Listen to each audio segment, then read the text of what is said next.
So before starting मैं तुमसे कहूंगा कि तुम इस वीडियो को मत देखो। अगर तुम इसे सिर्फ टाइम पास के लिए देख रहे हो या इस उम्मीद में देख रहे हो कि मैं तुम्हें कुछ ऐसा मंत्रा बता दूंगा कि तुम बिना मेहनत करे अपने फाइनल एग्जाम्स में अच्छा कर लोगे।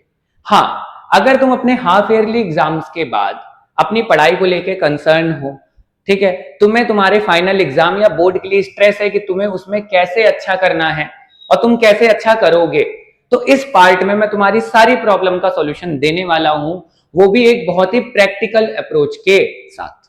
तो अगर हम बात करें, तुम में से ज्यादातर लोग के हाफ ईयरली एग्जाम्स हो चुके होंगे, साथ ही तुम्हें अपनी पढ़ाई का रियलिटी चेक भी मिल चुका होगा कि वो कैसे चल रही है। अब इसके बाद तुम्हारे मन में दो सवाल उठ रहे होंगे कि भैया मेरे हाफ ईयरली एग्जाम खराब या एवरेज परफॉर्मेंस होने के बाद क्या मैं फाइनल या बोर्ड्स में बहुत अच्छा कर पाऊंगा, 90 प्लस 95 प्लस स्कोर कर पाऊंगा, या मेरा कमबैक अब अगले ही साल होगा। तो अगर हम बात करें बच्चे, बहुत सारे ऐसे बच्चे होते हैं जो हाफ ईयरली में एवरेज या इवन बिलो एवरेज स्कोर करने के बाद फाइनल में या बोर्ड्स में बहुत अच्छा करते हैं, क्योंकि अभी भी तुम्हारे पास देखोगे तुम तो ऑलमोस्ट 4 मंथ के आसपास का टाइम है, और जो कि बहुत होता है एग्जाम में अच्छा परफॉर्म करने के लिए। लेकिन सर अब हम इसको करेंगे कैसे? ठीक है, वही हम इस पार्ट में बात करने वाले हैं। मैं तुम्हें 5 चीजें बताने वाला हूं। अगर तुम ये 5 चीजें कर लेते हो तो तुम खुद मुझे आके अपने एग्जाम के बाद थैंक यू बोल के जाओगे कि सर हमारा एग्जाम बहुत अच्छा गया, हमारी एक्सपेक्टेशन से भी अच्छा गया। ठीक है, तो चलिए स्टार्ट करते हैं सबसे पहले पॉइंट के बाद। अब देखो, सबसे पहला पॉइंट, ठीक है, ये है कि भैया तुम्हारा देखो हाफ ईयरली एग्जाम तो हो चुका है। अब बहुत सारे बच्चे इसको लेके परेशान हो गए, ऐसा गया वैसा गया। तो ये बताओ, तुम्हारी टेंशन लेने से अब उसमें कुछ इंप्रूवमेंट हो सकता है? नहीं। इंस्टेड मैं कहूंगा कि जो तुम्हारा हाफ ईयरली एग्जाम तुम्हारी एक्सपेक्टेशन के हिसाब से नहीं गया है, ठीक है, उस चीज को तुम अपना मोटिवेशन लो और उसकी मदद से अपनी पढ़ाई स्टार्ट करो। जब भी तुम्हारा पढ़ाई करने का मन ना करे तो इस चीज को तुम एज एंगर यूज करो, अपने आप में गुस्सा रखो कि मेरा हाफ ईयरली का एग्जाम खराब गया है, मैं अपना फाइनल या बोर्ड का एग्जाम खराब जाने नहीं दूंगा। ठीक है, कहने का मतलब भाई बहुत बार आपने ये देखा होगा कि पिक्चर्स वगैरह हम देखते हैं, उसमें देखते हैं कि हीरो जब उसके साथ सब कुछ बेकार होने लगता है तो एक ऐसा टर्निंग पॉइंट आता है, फिर उसके बाद बस वो जीतते ही जाता है। सेम हो सकता है कि ये टर्निंग पॉइंट तुम्हारे लिए हो। अगर तुम इसको एज अ अपॉर्चुनिटी देखते हो कि ठीक है मेरा एग्जाम खराब गया, ठीक है, लेकिन ये एक प्लस पॉइंट है कि तुम्हें पता चल गया कि तुम्हारी पढ़ाई अच्छी नहीं चल रही थी। हो सकता है अगर तुम्हारा अभी एग्जाम ठीक चला जाता, तुम्हें अपनी गलतियां ना पता चलती, तो क्या तुम बोर्ड्स में जाके या फाइनल में जाके गलती करते? नहीं ना। तो अब तुम्हें लेकिन तुम्हारी गलतियां पता है। ठीक है, तो यहीं से आता है पॉइंट 2। पहला पॉइंट क्या है कि आपको अपने हाफ ईयरली एग्जाम का गुस्सा ही लेके मोटिवेशन बनाना है अपनी फाइनल और बोर्ड की प्रिपरेशन के लिए। ठीक है, दूसरा पॉइंट ये है कि आप थोड़ा सा अकेले बैठो, ठीक है, सोचो कि भैया तुम्हारे हाफ ईयरली एग्जाम में तुमसे क्या कमी रह गई, कौन से सब्जेक्ट में तुमने गलतियां करी, क्या गलतियां करी जिस वजह से तुम्हारे नंबर नहीं आए। अपनी मिस्टेक्स का एनालिसिस करो और इन मिस्टेक्स को अब तुम्हें क्या करना है, इंप्रूव करना है। ठीक है, तुम्हें ये मान के चलना है कि ये मिस्टेक्स जो मुझसे पहले हो चुकी है उसको मैं बाद में नहीं करूंगा। और बच्चे अगर तुम अपने से पूछोगे ना अकेले बैठ के, तो तुम्हें जरूर तुम्हारी मिस्टेक्स दिखेगी कि मैंने यहां गलती करी थी, अब मुझे ये गलतियां सही करनी है और अब मुझे ये गलती बाद में रिपीट नहीं करनी। तो पहली चीज, अपना एंगर जो हाफ ईयरली एग्जाम खराब गया उसको यूज करके मोटिवेशन लो और पढ़ाई करो। दूसरा, अपनी मिस्टेक्स को एनालाइज करो और उनको क्या करो, सही करो। ठीक है, अब जो थर्ड और फोर्थ पॉइंट है वो आपस में इंटरकनेक्टेड है। ठीक है, पहली बात आती है थर्ड पॉइंट की कि भैया अब हम हाफ ईयरली एग्जाम के बाद अपनी पढ़ाई कैसे स्टार्ट करें और कैसे अप्रोच करें एक बहुत ही अच्छे रिजल्ट को लाने के लिए। तो इसके लिए मैं तुम्हें देने वाला हूं नेक्स्ट 50 डेज के लिए स्टडिंग स्ट्रेटेजी, जिसको अगर तुम फॉलो कर लेते हो तो हो सकता है बच्चे कि अपनी क्लास के नेक्स्ट टॉपर शायद तुम। ठीक है, अब ये स्ट्रेटेजी है क्या बच्चे? एकदम सिंपल सी स्ट्रेटेजी है। ठीक है, मैं इसको ऐसे भी बोल देता हूं 20-20-10 रूल।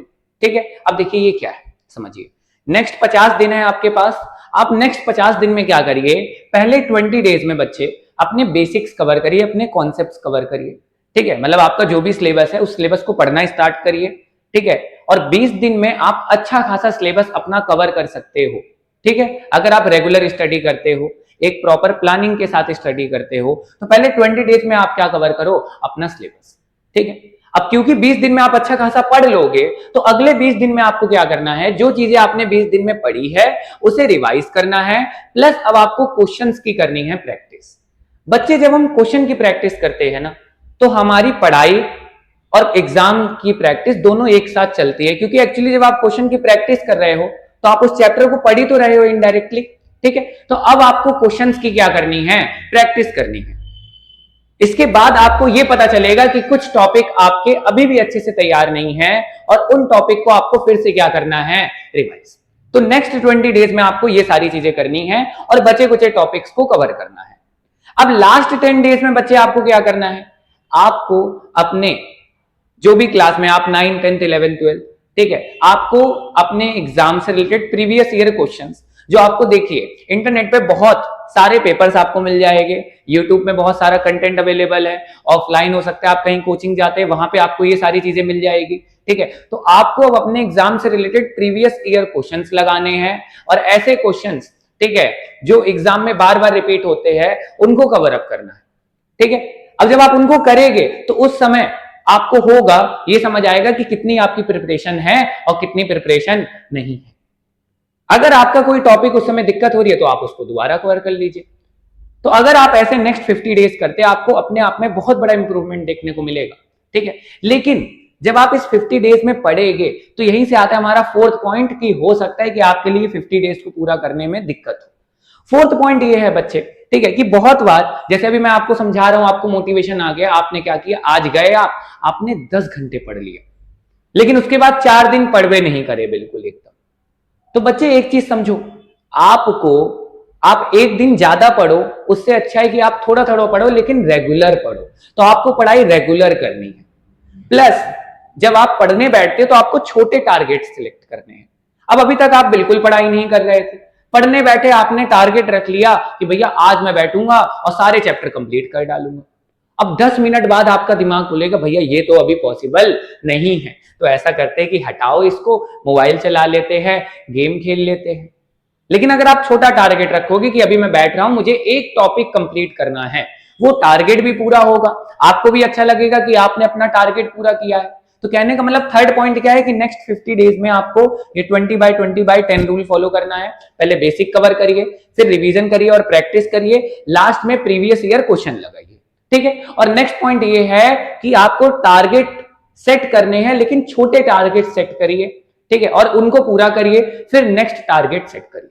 ठीक है, अब लास्ट पॉइंट जो है बच्चे, ये सबसे शायद इंपॉर्टेंट है और यहीं पे आप में से ज्यादातर लोग ये सारी चीज समझने के बाद भी शायद पढ़ाई नहीं करेंगे या रिजल्ट नहीं पा पाएंगे।